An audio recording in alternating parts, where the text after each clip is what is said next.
On a assisté hier à deux événements majeurs dans le monde financier. Le premier, c'est l'union bancaire. L'accord a enfin été scellé hier par les 28 États membres. Le deuxième, c'est la Fed qui entame son virage monétaire. Alors a priori, pas grand-chose à voir entre ces deux grands événements. On va pourtant se rendre compte qu'il y a pas mal de points communs, 3 points communs précisément. Le premier, c'est l'histoire d'un accouchement difficile. L'union bancaire, ça fait 18 mois qu'on en parle. Il y a eu des discussions difficiles entre l'Allemagne et ses partenaires européens, il y a eu des compromis fastidieux, un peu bancals parfois, mais ça y est, on y est. L'union bancaire, c'est quoi? C'est 3 choses. 1, la Banque centrale européenne qui supervise toutes les banques. 2, on décide qui appuie sur le bouton quand une banque est en difficulté, quand elle est en faillite. Et 3, un système de garantie des dépôts qui viendra peut-être un peu plus tard. Tout ça, c'est un moment très important pour l'Union européenne. C'est un vrai saut fédéral. Un accouchement difficile aussi pour la Fed. Ben Bernanke nous parlait en mai dernier déjà du fait qu'il allait commencer son virage de politique. À l'automne, il fait marche arrière, c'est trop tôt, et enfin on y est. Alors on y est tout doucement.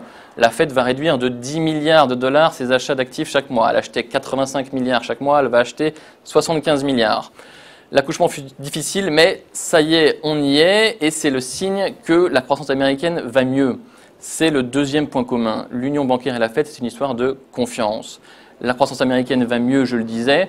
Ben Bernanke l'a répété plusieurs fois pendant sa conférence de presse. Elle est beaucoup plus robuste qu'en juin. Le chômage est descendu à 7%.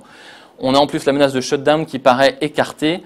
Donc ça y est, on peut commencer à réduire légèrement le soutien à l'économie. C'est plutôt un bon signe, c'est un signe de confiance. L'union bancaire, c'est aussi une histoire de confiance. Il y a 18 mois, on avait une zone euro fragmentée avec des inquiétudes sur l'état de santé réel des banques. On voyait bien que dans les pays du Sud, il y avait des questions sur leur bon niveau de capitalisation. Le crédit ne circulait pas de la même manière partout.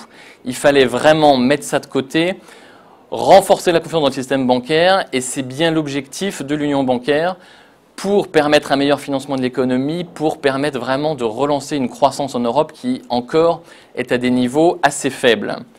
Troisième point commun enfin, c'est l'histoire de femmes qui prennent le pouvoir. Dans un mois, c'est donc Janet Yellen qui va succéder à Ben Bernanke, première femme à la tête de la Fed. Il va falloir continuer ce virage et la tâche sera difficile, justement pour ne pas faire replonger la confiance, pour ne pas paniquer des marchés qui ont été un peu bouleversés ces derniers mois. On a un peu soufflé le chaud et le froid. Il va falloir amorcer ce virage avec beaucoup de douceur. Et enfin, l'union bancaire, eh ben, c'est une femme, une Française même, qui va être chargée de la mettre en musique. C'est Danielle Nouy, la patronne de l'autorité de contrôle prudentiel en France, le régulateur des banques françaises. C'est elle qui sera chargée au sein de la BCE de superviser tous les établissements. C'est une étape clé en Europe, c'est un moment très important et c'est notamment sur les épaules de Danielle Nouy que tout ça va reposer.